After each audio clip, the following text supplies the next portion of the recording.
Video में है class 10th के सब्जेक्ट मैथ्स का चैप्टर नंबर 4 यानी क्वाड्रेटिक इक्वेशन। उसका ये इंट्रोडक्शन पार्ट है। So introduction to quadratic equations. इस चैप्टर में जो भी क्वेश्चंस हैं उन क्वेश्चंस को सोल्व करने के लिए कौन से फॉर्मूले यूज करने हैं, हमें कौन सा कॉन्सेप्ट यूज करना है, उन सभी कॉन्सेप्ट और फॉर्मूलेज को ही डिस्कस करेंगे। सो स्टार्ट करते हैं नेक्स्ट पेज से। चैप्टर का नाम है क्वाड्रेटिक इक्वेशन। तो सबसे पहले दिमाग में यही क्वेश्चन आएगा कि what is a quadratic equation. Quadratic equation क्या होती है? सो बिल्कुल सिंपल सा आंसर हो जाएगा, it is an equation that contain at least one term that is squared. ऐसी कोई भी इक्वेशन जिसमें कम से कम एक टर्म का स्क्वेयर किया गया है तो उसे कहा जाएगा क्वाड्रेटिक इक्वेशन। एक एग्जाम्पल भी ले लेते हैं जिससे आपको अच्छी तरह से ये क्लियर हो, लेकिन उससे पहले समझते हैं टर्म को। टर्म क्या होती है ये चैप्टर नंबर 3 के इंट्रोडक्शन वीडियो में भी बताया गया है।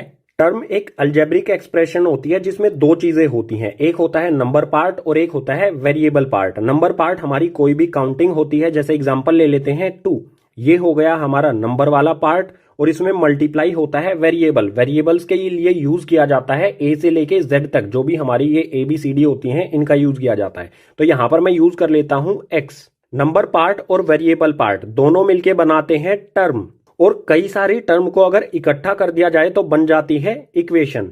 जैसे इसी 2x में मैं प्लस कर देता हूं 4, तो ये क्या हो गई हमारी? ये हो गई हमारी एक इक्वेशन। कैसी इक्वेशन है ये? लीनियर इक्वेशन है।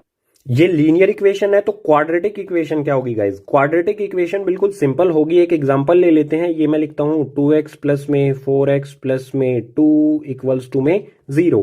यहां पर क्या करना है, हमें कोई भी एक टर्म लेनी है, कम से कम एक टर्म का क्या हो? स्क्वेयर हो, तो ही उसे कहा जाएगा क्वाड्रेटिक इक्वेशन। सो इस वाली टर्म में जो हमारा वेरिएबल है x, इसका मैं कर देता हूं स्क्वेयर। इसका स्क्वेयर करने के बाद हमारी ये इक्वेशन क्या बन गई? क्वाड्रेटिक इक्वेशन हो गई।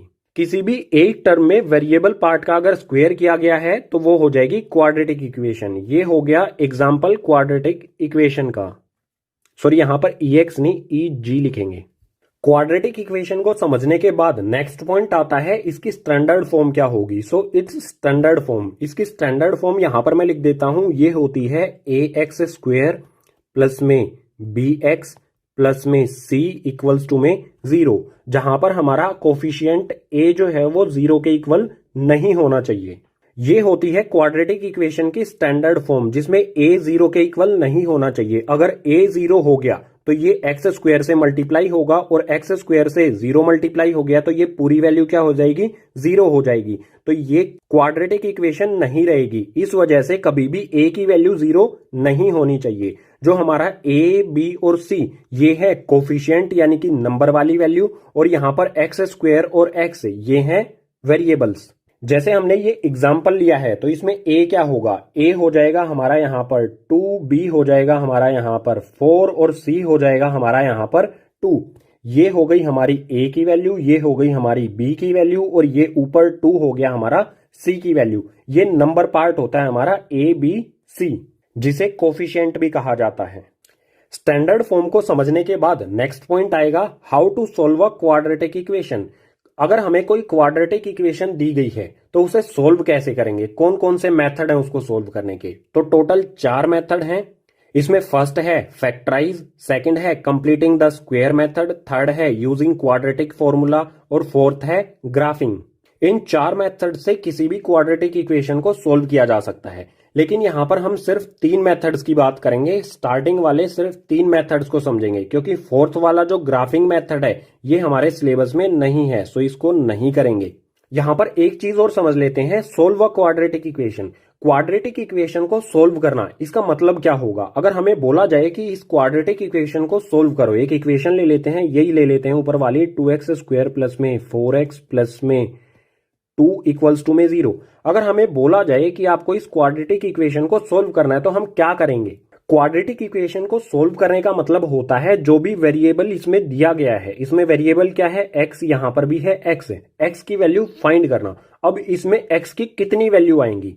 गाइस, जितनी भी हाईएस्ट पावर होगी वेरिएबल की, यहां पर वेरिएबल की पावर है 1, कुछ भी नहीं दे रखा तो 1 है। यहां पर है वेरिएबल x की पावर 2, हाईएस्ट किसमें है? इसमें 1 है, इसमें 2 है, तो वेरिएबल की हाईएस्ट पावर हुई यहां पर। अगर वेरिएबल की पावर 2 है तो इसके दो ही सॉल्यूशन आएंगे। हमारे पास x की दो वैल्यू आएंगी और दोनों हमारी करेक्ट होंगी। कंफ्यूज नहीं होना है कि दो अलग अलग वैल्यू आई हैं या दोनों सेम वैल्यू आई हैं, तो इसमें से कौन सा आंसर होगा। तो बिल्कुल सिंपल क्या करेंगे, जो भी हमें इक्वेशन दी गई है उसकी जितनी भी पावर होगी उतने ही उसके सॉल्यूशन होंगे, यानी कि x की हमें दो वैल्यूज मिलेंगी। अब बात आती है फाइनली इन मेथड्स पर। एक एक करके इन सभी मेथड्स को समझते हैं नेक्स्ट पेज पर। सबसे पहले समझेंगे फैक्टराइज मेथड। किसी भी क्वाड्रेटिक इक्वेशन को फैक्टराइज करके किस तरह से सोल्व किया जाता है। उसके बाद इन दो बचे हुए मेथड्स को भी देखेंगे आने वाले पेजेस पर। तो यहाँ पर है फैक्टराइज। फैक्टराइज मेथड को समझते हैं एक एग्जाम्पल की हेल्प से। यहाँ पर हमें दी गई है quadratic equation x square plus 5x plus 6 equals to में 0। ये एक क्वाड्रेटिक इक्वेशन है, इसको फैक्टराइज मेथड से सोल्व करेंगे। तो सबसे पहले क्या करना होता है फैक्टराइज मेथड में, हमें जो भी हमें ये क्वाड्रेटिक इक्वेशन दी गई है इसकी स्टैंडर्ड फॉर्म में लिखना होता है। क्वाड्रेटिक इक्वेशन की स्टैंडर्ड फॉर्म पीछे वाले पेज पर बताई थी, क्या होती है, ax स्क्वायर प्लस में bx प्लस में c इक्वल्स टू में 0। हमें चेक करना है क्या ये इक्वेशन इस स्टैंडर्ड फॉर्म में है, यानी सबसे पहले आनी चाहिए एक्स स्क्वायर वाली टर्म, उसके बाद एक्स वाली टर्म, उसके बाद कांस्टेंट टर्म। तो आप देख सकते हैं यहां पर पहले एक्स स्क्वायर वाली टर्म है, उसके बाद एक्स वाली टर्म है, उसके बाद कांस्टेंट टर्म है, यानी ये इक्वेशन क्या है, स्टैंडर्ड फॉर्म में है। अब क्या करेंगे, जो हमारी फर्स्ट टर्म है एक्स स्क्वायर वाली टर्म और जो कांस्टेंट टर्म थर्ड टर्म है 6, ये कांस्टेंट टर्म है, इन दोनों टर्म्स को एक दूसरे से करेंगे मल्टीप्लाई, रफली कर सकते हैं। तो यहां पर ये है एक्स स्क्वायर मल्टीप्लाई में 6, एक्स स्क्वायर और 6 को मल्टीप्लाई करेंगे तो ये आ जाएगा 6x स्क्वायर। अब जो ये 6x स्क्वायर आया है इसके हमें दो फैक्टर्स करने हैं। किस तरह से करने हैं ये बताते हैं, एक सेकंड।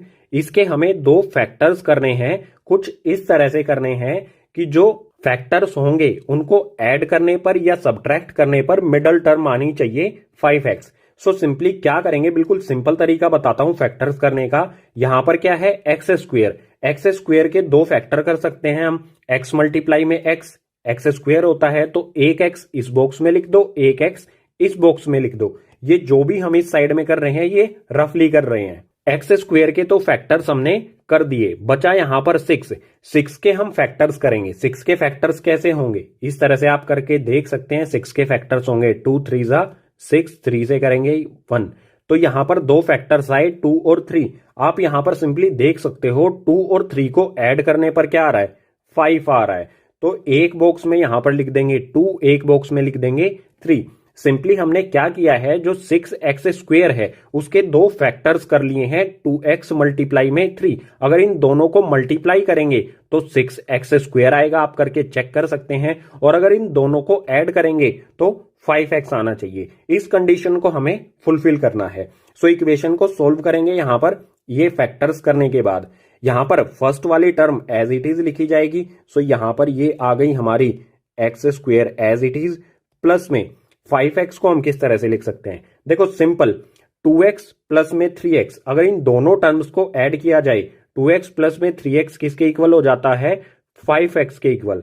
तो हम 5x के इक्वल में क्या, 5x की जगह पर क्या रख सकते हैं, 2x प्लस में 3x। इस वाले 5x की जगह पर हम लिख देंगे 2x प्लस में 3x, या फिर आप इसका उल्टा भी कर सकते हैं, 3x वाली टर्म पहले लिख सकते हैं, 2x वाली टर्म बाद में लिख सकते हैं। मेनली हमें क्या करना है, सिर्फ इन दोनों टर्म्स को 5x की जगह पर रखना है। इसके बाद लास्ट वाली टर्म हमारी 6 एज इट इज यहां पर आ जाएगी। सो ये आ गया प्लस का 6 और इक्वल्स टू में 0 एज इट इज। अब नेक्स्ट स्टेप क्या होगा, जो हमारी यहां पर फर्स्ट 2 टर्म्स है, शुरू वाली 2 जो टर्म्स हैं, इन दोनों टर्म्स में से हमें लेना है जो भी कॉमन है। आप यहां पर देख सकते हैं ये है एक्स स्क्वायर, ये है 2x, दोनों टर्म्स में क्या है, x कॉमन है, तो x को हम कॉमन ले लेंगे। ये हमने x कॉमन ले लिया, अंदर क्या बचेगा ब्रैकेट के, एक्स स्क्वायर में से x कॉमन ले लिया तो एक x बचेगा यहां पर, ठीक है। ये आ गया हमारा x, इसके बाद ये वाला प्लस का साइन आ जाएगा यहां पर एज इट इज, और नीचे क्या आएगा, 2x है यहां पर, इसमें से x तो हम कॉमन ले चुके हैं, बचा यहां पर 2 एज इट इज आ जाएगा। यहां पर लिख देते हैं इसे, ये आ गया 2। अब नेक्स्ट क्या करेंगे, जो हमारी आगे वाली 2 टर्म है 3x प्लस 6, इन दोनों टर्म्स में से जो भी कॉमन आता है उसको कॉमन ले लेंगे। तो आप देख सकते हैं यहां पर 3, ये 3 के टेबल में आता है, और यहां पर है 6, ये भी 3 के टेबल में आता है, यानी हम 3 कॉमन ले सकते हैं। किस तरह का 3 लेंगे, प्लस का या माइनस का? यहां पर भी प्लस है, यहां पर भी प्लस है, तो प्लस वाला 3 यहां पर ले लेते हैं कॉमन, ये आ गया प्लस में 3। अब अंदर क्या आएगा ब्रैकेट के, इस इक्वेशन में से, सॉरी इस टर्म में से हमने 3 कॉमन ले लिया तो बचेगा x, तो यहां पर आ जाएगा भाई x, इसके बाद प्लस वाला साइन एज इट इज। और 6 में से हमने 3 कॉमन ले लिया, यानी 3 के टेबल में 6 कब आता है, 2 पर, तो यहां पर आ जाएगा 2। आप यहां पर देख सकते हैं दोनों ब्रैकेट्स के अंदर हमारी सेम वैल्यू आई है x+2 x+2। इसका मतलब हमने सभी चीजें जो भी कॉमन लिया है वो बिल्कुल ठीक किया है, और जो भी हमने यहाँ पर फैक्टर्स किए थे वो ठीक किए हैं। अब नेक्स्ट स्टेप में क्या करेंगे, आप यहां पर देख सकते हो यहां पर है x+2, यहां पर भी x+2, सो x+2 को कर लेते हैं कॉमन, यानी इन दोनों x+2 और x+2 इन दोनों की जगह हम एक बार ही लिख देंगे यहां पर ब्रैकेट में x+2, और उसके बाद जो ये वाला x है और ये वाला 3 है इनको इकट्ठा लिख दिया जाता है, ठीक है। इस ब्रैकेट के बाहर जो है और इस वाले ब्रैकेट के बाहर जो है इन दोनों को इकट्ठा लिख दिया जाएगा एक अलग ब्रैकेट में। सो ये आ जाएगा x+3 इक्वल्स टू में यहाँ पर 0 एज इट इज चलता आ रहा है। अब हमें फाइंड करनी है x की वैल्यू। सो यहाँ पर आएगा x+2 इक्वल्स टू में रख देंगे 0, कोमा लगाएंगे, उसके बाद जो ये वाला ब्रैकेट है इसको भी खोलेंगे, यहां पर है हमारा x+3, इसके भी इक्वल्स टू में रख देंगे 0। हमें फाइंड करनी है x की वैल्यू, तो जो ये प्लस वाला 2 है इसको दूसरी तरफ भेज देंगे, इस तरफ बचेगा हमारे पास सिर्फ x इक्वल्स टू में, इस तरफ क्या है 0 है, तो ये प्लस का 2 इस तरफ आगे हो जाएगा माइनस का 2। एक वैल्यू x की आ गई हमारी ये। इसी तरह से इस वाली इक्वेशन में भी x+3 है, +3 दूसरी तरफ चला जाएगा, इस तरफ बचेगा सिर्फ x इक्वल्स टू में +3 दूसरी तरफ जाके हो जाएगा माइनस का 3। ये आ गई हमारी x की सेकंड वैल्यू -3। जो भी हमारी इक्वेशन होती है उसकी जितनी डिग्री होती है, डिग्री का मतलब होगा हाईएस्ट पावर, तो आप देख सकते हो हाईएस्ट पावर है यहाँ पर 2। अगर हमसे बोला जाए इसकी इस इक्वेशन की डिग्री क्या है तो हम लिखेंगे 2, जो भी हाईएस्ट पावर है उसे डिग्री कहा जाता है। और जितनी डिग्री होती है उतने ही उसके सॉल्यूशंस आते हैं, यानी कि x की वैल्यू क्या आएगी हमारे पास, x की हमारे पास 2 वैल्यू आएंगी, एक वैल्यू आ गई हमारी x की -2 और एक वैल्यू आ गई x की हमारी -3। अब सवाल ये आता है, क्वेश्चन ये आता है कि हम कैसे पता कर पाएंगे कि जो हमने वैल्यू फाइंड की है वो बिल्कुल सही है। उसके लिए आपको मैं एक तरीका बताता हूं बिल्कुल सिंपल चेक करने का, हमने जो भी वैल्यू फाइंड की है वो सही है या नहीं। जो भी हमें इक्वेशन दी गई है उस इक्वेशन को लिखेंगे x² प्लस में 5x प्लस में 6 इक्वल्स टू में 0। हमने जो भी x की वैल्यू फाइंड की है, x की वैल्यू क्या है -2, तो इस इक्वेशन में जहां पर भी x है उसकी जगह रख देंगे -2। यहां पर देखो x² है, x की जगह मैं रख दूंगा यहां पर -2, -2 का हो जाएगा स्क्वायर, क्योंकि x का यहां पर हो रखा है स्क्वायर, तो -2 का भी स्क्वायर। इसके बाद प्लस में 5x, 5 मल्टीप्लाई में x है, तो इस x की जगह भी मैं रख दूंगा -2, तो ये आ गया -2 प्लस में 6 इक्वल्स टू में 0 एज इट इज। यहां पर -2 का स्क्वायर होगा, -2 का स्क्वायर क्या होगा, माइनस से माइनस कैंसिल हो जाएगा, 2 2 हो जाएगा 4। इसके बाद 5 को यहां पर -2 से, ये 5 कैसे है प्लस में, ये है माइनस में, प्लस माइनस यहां पर आएगा माइनस, और 5 2 कितना हो जाएगा, 5 2 हो जाएगा यहां पर 10। ये आ गया 10 प्लस में 6 as it is equals to में 0। अब देखो यहां पर प्लस वाली टर्म है हमारी 4 और ये है 6, दोनों को ऐड कर देंगे, 4 + 6 हो जाएगा यहां पर 10। इसके बाद ये वाला -10 आएगा, माइनस यहां पर आ गया ये -10 और इक्वल्स टू में 0। आप देख सकते हो 10 में से 10 को माइनस करेंगे तो इस साइड क्या आया, 0 इक्वल्स टू 0। हमारी वैल्यू अगर 0 आ जाती है, जो भी हमने x की वैल्यू फाइंड की है उसको इक्वेशन में पुट करने पर 0 आ जाता है, तो हमारे जो भी वैल्यूज हमने फाइंड की हैं वो बिल्कुल सही हैं। आप इसको दूसरी वैल्यू पुट करके भी चेक कर सकते हो। जो हमारी ये इक्वेशन है इसमें आप क्या करें, x की जगह पर -3 पुट करके देखें, हमारा फिर भी आंसर क्या आएगा, 0 आएगा, यानी कि हमने जो भी ये x की वैल्यू फाइंड की है वो बिल्कुल सही है हमारी। हमने बिल्कुल सिंपल इक्वेशन ली है फैक्टराइज मेथड को समझने के लिए। जो क्वेश्चंस आएंगे उसमें कुछ कॉम्प्लेक्स इक्वेशंस आएंगी, थोड़ी टफ होंगी, तो एक टफ इक्वेशन भी ले लेते हैं फैक्टराइज मेथड को समझने के लिए। एक और क्वाड्रेटिक इक्वेशन यहां पर दी गई है -3x + x² - 10 इक्वल्स टू में 0। आप सबसे पहले क्या देखना है, इसको स्टैंडर्ड फॉर्म में लिखना है। स्टैंडर्ड फॉर्म में सबसे पहले आती है x² वाली टर्म। सो ये है x² वाली टर्म, प्लस का x² है तो सबसे पहले इसे लिखेंगे। ये आ गया भाई x²। इसके बाद आएगी x वाली टर्म। x वाली टर्म है -3x, ये आ गया भाई -3x। इसके बाद आएगी कांस्टेंट टर्म, ये है माइनस में 10। सो ये आ गया -10 इक्वल्स टू में 0। ये आ गई स्टैंडर्ड फॉर्म में। अब क्या करना है हमें, फर्स्ट और लास्ट टर्म इन दोनों को करना है मल्टीप्लाई। सो यहां पर 10 और x² को मल्टीप्लाई करूंगा तो ये आ जाएगा 10x²। आप यही सोच रहे होंगे 10x² आ गया, लेकिन यहां पर हमने ध्यान नहीं दिया है माइनस भी है, तो ये आएगा माइनस में 10x²। अब इस -10x² के हमें फैक्टर करने हैं बिल्कुल उसी तरह से जैसे हमने पीछे वाले पेज पर किए थे कि इनको प्लस या माइनस करने पर जो भी फैक्टर आएंगे इनको प्लस या माइनस करने पर क्या है, मिडल वाली टर्म आए -3x आना चाहिए। सो क्या करेंगे, इसके दो फैक्टर्स क्या होंगे। सबसे पहले मैंने बताया था दोनों में बॉक्सेस में सबसे पहले क्या लिख लो, x लिख लो। इसके बाद -10 के फैक्टर करने हैं हमें, तो 10 के फैक्टर आप इस तरह से करके देख सकते हैं। ये है 10, 2 से करेंगे 5 जा पर, 5 से करेंगे 1 जा पर। 2 और 5 हो रहे हैं इसके दो फैक्टर, तो यहां पर आ जाएगा भाई 2, ये आ गया 2, ये आ गया 5। ये तो फैक्टर्स आ गए 10x² के। -10x² के फैक्टर्स होने के लिए इनमें से कोई भी एक वैल्यू माइनस की होनी चाहिए। अब कौन सी वैल्यू माइनस की होगी, हमें क्या करना है, इक्वेशन को सेटिस्फाई करना है। जो भी ये हमें दी गई हैं, जो भी हमारी ये वैल्यूज आई हैं, इनको प्लस या फिर माइनस करने पर क्या आना चाहिए, -3x आना चाहिए। तो मैं क्या करूंगा, जो हमारा 2x है, अगर 2x में से मैं माइनस करूं 5x को, छोटी वैल्यू में से बड़ी वैल्यू को माइनस किया जा रहा है, तो हमारी वैल्यू क्या आएगी, इक्वल्स टू में आएगा -3x। अब इतना तो हमें दिमाग चलाना ही होगा ना, इस इक्वेशन को सेटिस्फाई करना है हमें किसी भी तरह से।